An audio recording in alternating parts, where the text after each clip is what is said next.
जी, अस्सलाम वालेकुम। आज का जो हमारा टॉपिक है वो डेमोस्ट्रेशन मेथड है।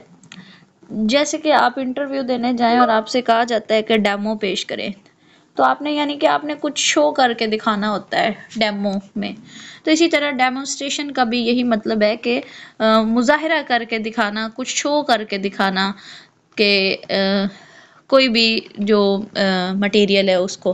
तो डेमोस्ट्रेशन मेथड के अंदर जो भी कंटेंट होता है उसको मुज़ाहिरा करके, ज़ाहिर करके, शो करके तो टीचिंग की जाती है। और ये ज़्यादातर जो है वो साइंस सब्जेक्ट्स के लिए ये मेथड यूज़ होता है, जैसे कि फ़िज़िक्स है, केमिस्ट्री है, बायो है, जिनमें तजर्बात करने होते हैं और प्रैक्टिकल वर्क जो है वो ज़्यादा होता है। तो इस वजह से ये सब्जेक्ट जो है ये साइंस सब्जेक्ट में ये मेथड ज़्यादातर साइंस सब्जेक्ट्स में इस्तेमाल होता है। अब इस मेथड की बहुत सारी जो है वो खूबियाँ हैं। इस मेथड के ज़रिए यानी जो इंसान की 5 सेंसेस होती हैं उसके ज़रिए वो जो ज़्यादा एक्टिव हो जाती हैं इस मेथड में, और उनके ज़रिए इंसान बहुत कुछ सीखता है। अब देख कर जो है वो यानी प्रैक्टिकल देख कर जो सीखने का परसेंटेज है वो 75% है। यानी जिस तरह सीखने के हवाले से यानी सुनकर सीखना और देखकर सीखना, तो इसके मुख्तलिफ लेवल्स हैं ना, तो उनमें जो देखने का है वो 75% है। तो जब आप अपने सामने कोई, जैसे कि आप टीवी में सीरियल देखते हैं, ड्रामा देखते हैं, फिल्म देखते हैं, या फिर किसी फंक्शन के अंदर कोई टैबलो वगैरह, तो वो जो अब लाइव वो क्लिप चल रहा होता है तो उसके ज़रिए जो लर्निंग हो रही होती है वो 75% होती है। तो इस तरह डेमोस्ट्रेशन मेथड के अंदर भी स्टूडेंट्स जो हैं वो डेमो के ज़रिए यानी प्रैक्टिकल मुज़ाहिरे को देखकर, प्रैक्टिकल डेमो को देखकर एक्सपीरियंस करके सीखते हैं, और इस तरह से वो बहुत अच्छा लर्न करते हैं। और इसके अंदर जो 5 सेंसेस हैं वो यूज़ हो रही होती हैं, जैसे कि टच करना, टेस्ट करना और स्मेल लेना, तो वो सारी जो वो बहुत ज़्यादा एक्टिव हो जाती हैं। और डेमोस्ट्रेशन मेथड के ज़रिए, क्योंकि ये सीइंग से मुतल्लिक है यानी देखने से मुतल्लिक है, तो इसमें जो डीप से डीप पहलू होते हैं किसी भी लेसन के, डिफ़िकल्ट लेसन के, वो स्टूडेंट्स को आसानी से समझ में आ जाते हैं। वो चीज़ जो आप वर्बली नहीं पा रहा एक टीचर, वो डेमो के ज़रिए स्टूडेंट्स जो हैं वो बहुत अच्छे से जो है वो समझ जाते हैं। मिसाल के तौर पर आपने स्कूल के अंदर एक फंक्शन ऑर्गेनाइज करना हो और आप बच्चों को एक स्क्रिप्ट समझा रहे हैं लेकिन वो समझ नहीं पा रहे, तो अगर आप उसी स्क्रिप्ट से रिलेटेड उन्हें मोबाइल में या प्रोजेक्टर में, लैपटॉप में कुछ दिखा दें, तो उनको आसानी से बात समझ में आएगी कि एक टीचर जो है वो उनसे क्या एक्सपेक्ट कर रहा है। तो ये एक इंटरेस्टिंग वे ऑफ टीचिंग है। स्टूडेंट्स इसको बहुत इंजॉय भी करते हैं और सीखते भी इससे बहुत कुछ है। तो इसके अंदर क्या होता है कि method demonstration is a teaching method used to communicate an idea with the aid of visual, यानी कि एक तसव्वुर होता है, एक सोच होती है, या एक प्रैक्टिकल वर्क होता है जिसको एवी एड्स की मदद से, यानी जैसे हमने पेडागोजी के अंदर 4 एलिमेंट पढ़ा था, चौथे नंबर वाला, टेक्नोलॉजी का इस्तेमाल करते हुए, जैसे कि यहाँ such as flip charts, posters, power point etcetera, यानी पीपीटी का इस्तेमाल करते हुए कुछ भी जो डेमो पेश किया जाता है, जिससे देखने वाला स्टेप बाय स्टेप उस प्रोसेस को समझता है और सीखता है। उसके बाद है हाउ टू कंडक्ट, के डेमोस्ट्रेशन मेथड को कंडक्ट किस तरह से किया जाता है। तो इसमें सबसे पहले तो उसकी प्लानिंग की जाती है कि जब भी एक टीचर ने कोई लेसन डिलीवर करना है तो उसके लिए उसको प्लानिंग तो करनी पड़ती है। बगैर प्लानिंग के तो कुछ होता ही नहीं है ना। तो इसी तरह जिस भी टॉपिक पर डेमो पेश करने जा रहा है टीचर, तो उसके लिए ज़रूरी है कि पहले से उसके लिए जो ज़रूरी मालूमात है उनको कलेक्ट करे और फिर एनालिसिस कर ले कि क्या मतलूबा नताइज जो हैं, जो रिज़ल्ट्स वो उनकी रिक्वायरमेंट है, क्या वो उस डेमो के बाद उन्हें मिलेंगे या नहीं, या सिर्फ उनका टाइम वेस्ट होगा। तो इन सारी चीज़ों की पहले से प्लानिंग करना, फिर स्टूडेंट्स को बिठाने की यानी सिटिंग अरेंजमेंट के हवाले से भी प्लानिंग करना, क्योंकि सिटिंग अरेंजमेंट इस तरह से होना चाहिए कि डेमो तमाम स्टूडेंट्स जो हैं वो लाइव और आसानी से देख सकें। ये ना हो कि सिर्फ चंद आगे वाले स्टूडेंट्स देख पाएँ और पीछे वाले रह जाएँ। तो सिटिंग अरेंजमेंट इस तरह से हो, यू शेप में हो, यू शेप में, सर्कल में, आई शेप, जिस तरह से भी हो, लेकिन तमाम स्टूडेंट्स जो हैं वो आसानी से डेमो को ऑब्जर्व कर सके। दूसरे नंबर पर है प्रेजेंटेशन, यानी कि डेमो को पेश करना। अब पेश करना से कबल जो है बच्चों को उसका पर्पस बताया जाता है कि ये डेमो या ये प्रैक्टिकल वर्क क्यों करवाया जा रहा है। तो एक टीचर की जिम्मेदारी है कि पहले वो मकसद बता दे, उसका तयन करे, और फिर जो डेमो के अंदर जब वो प्रेजेंट कर रहा है डेमो, तो उसके अंदर जो जो इक्विपमेंट यूज़ हो रहे हैं, आलात इस्तेमाल किए जा रहे हैं, उनको वन बाय वन एक्सप्लेन करता जाए। कि मिसाल के तौर पर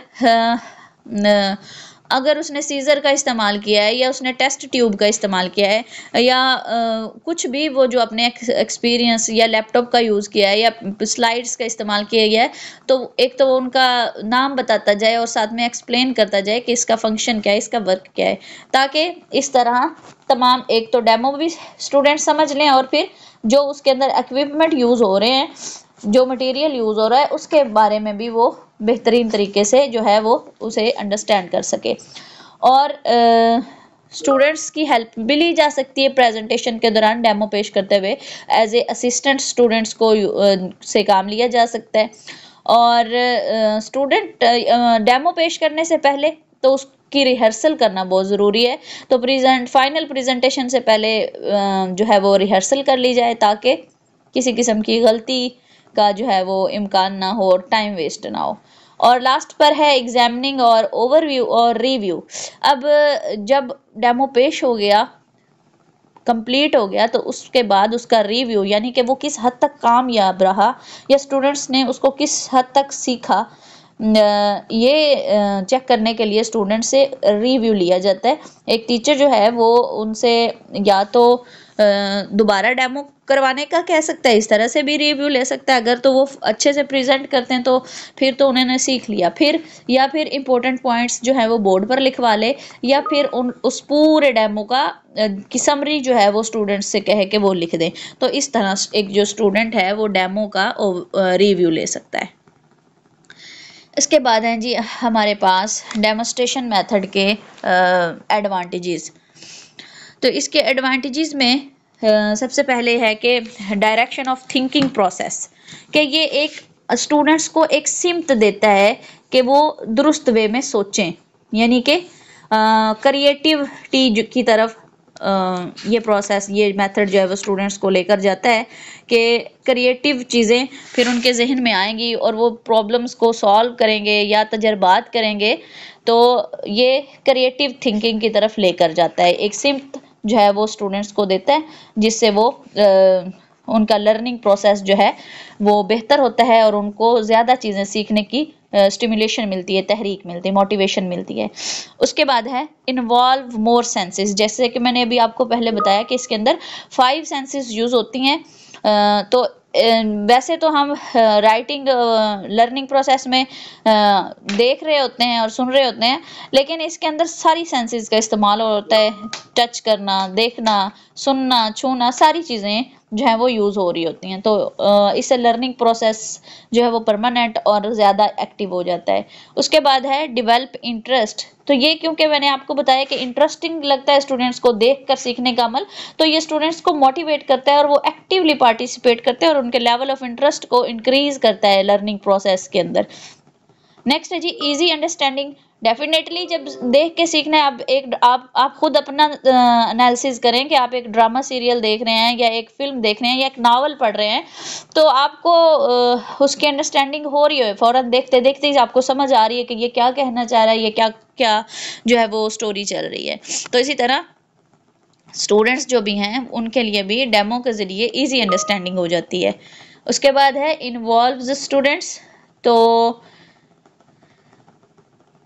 स्टूडेंट्स को इन्वॉल्व किया जाता है इसमें बहुत ज़्यादा, कि वो देख रहे होते हैं और देखने के साथ साथ उनकी अटेंशन जो है वो टोटल उस पर फोकस होती है डेमो के ऊपर, और वो टोटल जो है वो इन्वॉल्व होते हैं लर्निंग प्रोसेस में, अटेंशन डाइवर्ट नहीं हो रही होती। उसके बाद है show the use of equipment, और जो आलात जो इक्विपमेंट डेमो के दौरान यूज़ किए जाते हैं वो भी दिखाए जाते हैं। अमूमन क्या होता है कि स्टूडेंट्स जो होते हैं उनको नाम तो वो सारे इक्विपमेंट के पढ़ते हैं, लेकिन कभी उन्होंने फिजिकल उसको देखा नहीं होता। लेकिन जब डेमोस्ट्रेशन मेथड के ज़रिए पढ़ेंगे तो ना सिर्फ उनको इक्विपमेंट्स के नाम याद होंगे, बल्कि इसके साथ साथ ही वो इक्विपमेंट्स को देखेंगे भी, और उसके देखने के बाद उनको ऑटोमेटिकली वो नाम जो है वो उनके जहन में पेवस्त हो जाएंगे और वो हमेशा उन्हें याद रहेंगे। उसके बाद हैं जी डिसएडवांटेजेस। डेमोस्ट्रेशन मेथड के कुछ डिसएडवांटेजेस भी हैं, जिनमें सबसे पहले है all content can not be covered, कि तमाम जो सिलेबस है वो नहीं कवर किया जा सकता। फिर क्योंकि डेमो पे ज़ाहिर है काफ़ी ज़्यादा टाइम इन्वेस्ट हो जाता है, और अगर इसी तरह डेली बेसिस पे सिर्फ एक टॉपिक या आधा टॉपिक कवर हो तो फिर पूरे साल का सिलेबस जो है उसे कवर करना मुश्किल हो जाता है। तो इस वजह से ये इसका एक वीक पॉइंट या इसकी खामी कह लें कि all content can not be covered if a teacher used only demonstration method. इसके बाद है ऑल स्टूडेंट कैन नॉट सी। अब अमूमन क्लास के अंदर इतना क्राउड होता है, इतने स्टूडेंट्स होते हैं कि तमाम स्टूडेंट्स जो हैं वो डेमो को देख ही नहीं पाते। जगह तंग होने की वजह से, सिटिंग अरेंजमेंट जो है वो प्रॉपर ना होने की वजह से सारे स्टूडेंट्स जो हैं वो उस डेमो को अच्छे तरीके से ऑब्जर्व नहीं कर पाते, और सिर्फ फ्रंट वाले चंद स्टूडेंट्स जो हैं, कुछ स्टूडेंट्स वो देख पाते हैं। इस वजह से ये भी एक इसकी खामी है डेमोस्ट्रेशन मेथड की। उसके बाद है all students can not participate, के जाहिर है अब अगर फर्दन हर स्टूडेंट को बुला के उसको ऑब्जर्व करवाए, उससे प्रैक्टिकल करवाया जाए तो बहुत ज़्यादा टाइम लगता है, बहुत लॉन्ग ड्यूरेशन हो जाता है, जिसकी वजह से फिर स्टूडेंट बोरियत का भी शिकार होते हैं और ये टाइम वेस्टिंग भी होता है। तो इसलिए ये किसकी खामी है कि इसके अंदर तमाम स्टूडेंट्स पार्टिसिपेट नहीं कर सकते। नेक्स्ट है जी लो थिंकिंग इन फास्ट डेमोस्ट्रेशंस, के अब जाहिर है कि डेमोस्ट्रेशन का एक फ़िक्स टाइम होता है कि आपने ये डेमो 30 मिनट में पेश करना है, 20 मिनट में करना है, 40 मिनट में करना है, जितना भी है उसका फ़िक्स टाइम होता है, और उस टाइम के हिसाब से जो है वो डेमो पेश किया जाता है उसी रफ्तार के हिसाब से। और अगर बहुत ज़्यादा तेज़ी के साथ डेमो पेश कर दिया जाए तो फिर थिंकिंग पावर्स जो हैं वो डेवलप नहीं होती, वो स्लो ही रह जाती हैं। तो यानी कि जैसे कि हमने पहले भी बात की कि लेक्चर मेथड जो है वो ब्रिलियंट स्टूडेंट्स के लिए तो बहुत यूज़फुल है, लेकिन वो स्टूडेंट जो एवरेज हैं या जो लो हैं यानी वीक स्टूडेंट हैं, उनके लिए फिर लेक्चर मेथड यूज़फुल नहीं रहता, क्योंकि वो तो बहुत पीछे रह जाते हैं उसमें। इसी तरह डेमोस्ट्रेशन मेथड भी जो है वो ब्रिलियंट स्टूडेंट्स के लिए तो सही है, फास्ट में वो काफ़ी चीज़ें पिक कर जाएंगे, लेकिन एवरेज और वीक स्टूडेंट्स के लिए ये बहुत फिर मसला बन जाता है कि वो अगर स्पीडली पेश कर दिया जाता है तो वो फिर भी उसको अंडरस्टैंड नहीं कर पाते, क्योंकि टाइम के अंदर उसे फिनिश करना होता है। नेक्स्ट पॉइंट है जी नो रिहर्सल। अब डेमो पेश करने से पहले कोई रिहर्सल नहीं की जाती, यानी कोई उसकी तैयारी नहीं की जाती, जैसे मॉक इंटरव्यूज़ होते हैं या पहले अपने स्कूल में या कहीं भी कोई फंक्शन ऑर्गेनाइज करना हो तो उसकी पहले रिहर्सल की जाती है ताकि फाइनल सेशन में कोई प्रॉब्लम ना हो। जैसे किसी स्टूडेंट से स्पीच करवानी हो तो उसके पहले काफ़ी हद तक तैयारी करवाई जाती है, कहते हैं जब वो स्टेज पर जाए तो उसकी कोई गलती ना हो, वो भूले ना। इसी तरह डेमोस्ट्रेशन मेथड की भी पहले रिहर्सल ज़रूरी है। अब रिहर्सल क्योंकि नहीं होती, लिहाजा महारत भी नहीं होती, तो बहुत सारी गलतियाँ भी होती हैं, जिसकी वजह से टाइम वेस्टेज होता है, टाइम बहुत ज़्यादा वेस्ट हो जाता है। और नेक्स्ट है जी useful only for skills subjects no. अच्छा जी, अब ये सिर्फ उन सब्जेक्ट्स के लिए ज़्यादा यूज़फुल है जिनमें महारत हासिल करवानी हो, जैसे साइंस के सब्जेक्ट्स पहले मैंने आपको बताया कि बहुत ज़्यादा स्किल्स जिसके अंदर सिखाने के लिए ज़रूरी हो, उनमें डेमोस्ट्रेशन मेथड का ज़्यादा इस्तेमाल किया जाता है, तो ये ज़्यादातर साइंस सब्जेक्ट्स ही होते हैं। फिर नो डिस्कशन। अब डेमोस्ट्रेशन मेथड में जब डेमो पेश किया जा रहा है तो उसके एंड पर डिस्कशन नहीं होती, ये भी बहुत बड़ी इसकी खामी है कि जब तक डिस्कशन नहीं होगी, स्टूडेंट्स के डाउट्स क्लियर नहीं होंगे और हर चीज़ जो है वो उसको अच्छे से अंडरस्टैंड नहीं करेंगे, तो वो उसको किस तरह से समझ सकेंगे। लिहाजा ये भी एक इसकी खामी कि इसके एंड पर डिस्कशन नहीं होती, तो डिस्कशन जो है वो होनी चाहिए। अच्छा, उसके बाद लैक ऑफ